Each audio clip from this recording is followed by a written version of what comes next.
Hey guys, Nick Espinoza, your chief security fanatic here, and I'm just here at the radio station recording, but that is obviously not why we are here.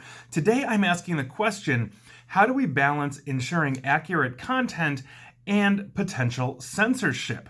This is actually very interesting because today, February 3rd, YouTube just came out and said it would remove election-related videos that are manipulated or doctored to mislead voters, and this is part of their effort to basically stem misinformation on their platform. Now, Google owns YouTube, and they said they would be taking these measures as part of an effort to be a more reliable source for news and to promote a healthy political discourse. Now, Leslie Miller, who is YouTube's Vice President of Government Affairs and Public Policy, said in a blog post that the service's community standards prohibit, and I quote, content that has been technically manipulated or doctored in any way that misleads a user and may pose a serious risk of egregious harm. Now, Google said last year that it was stepping up efforts in election misinformation and also would remove false claims and ads, including on YouTube. And I actually did a video a couple of months ago on what the big platforms are doing, Facebook still being the worst of those, allowing pretty much unrestricted political content. But here's the difference. I think one of the big problems that we have here is that we're not all using a common set of facts.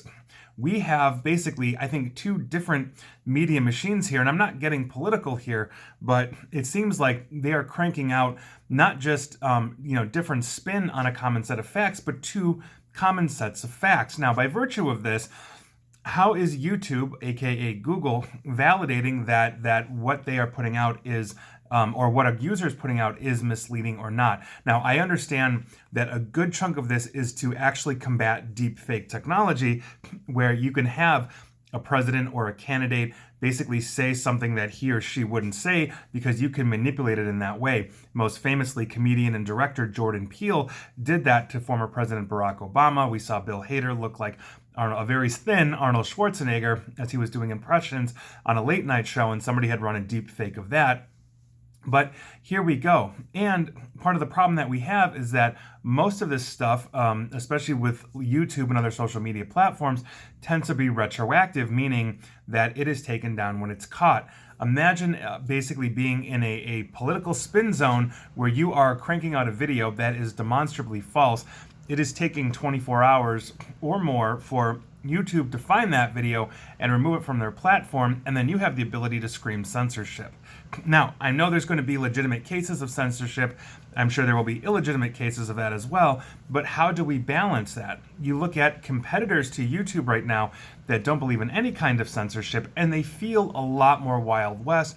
They feel a lot harsher. I have personally been called some of the worst names in my life on platforms that my videos from YouTube replicate to automatically. And there tends to be, I think, a lot more of a conspiracy theory acceptability there, not to say that YouTube doesn't have their own. I literally just interviewed one of the leaders of the Flat Earth movement, and I got a lot of flack for that from Flat Earth people as well, who said he's not their leader, and that devolved into something. So I think it's something that we really need to look at and address, but here we are about to see YouTube turn it up in an attempt to combat these kinds of things. Where's Facebook in this?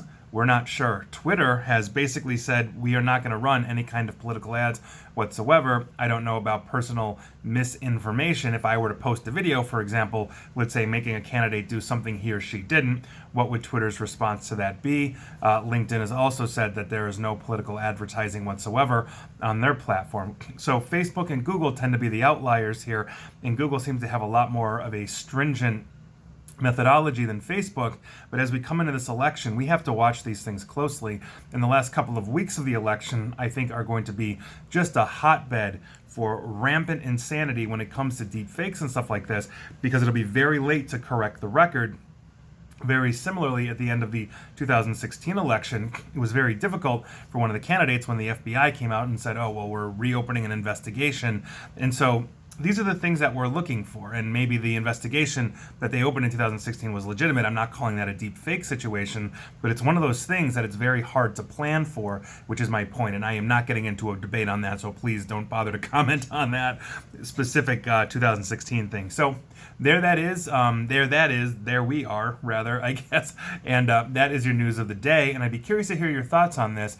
Is this a good thing, a bad thing? Are they going to end up censoring legitimate information, basically assuming it's deep fake? Should there be a holding process or a vetting process? And if so, what standard does that make? And how do we judge YouTube standards on that? So it's a very interesting time to be alive, especially for a presidential election. And here we go.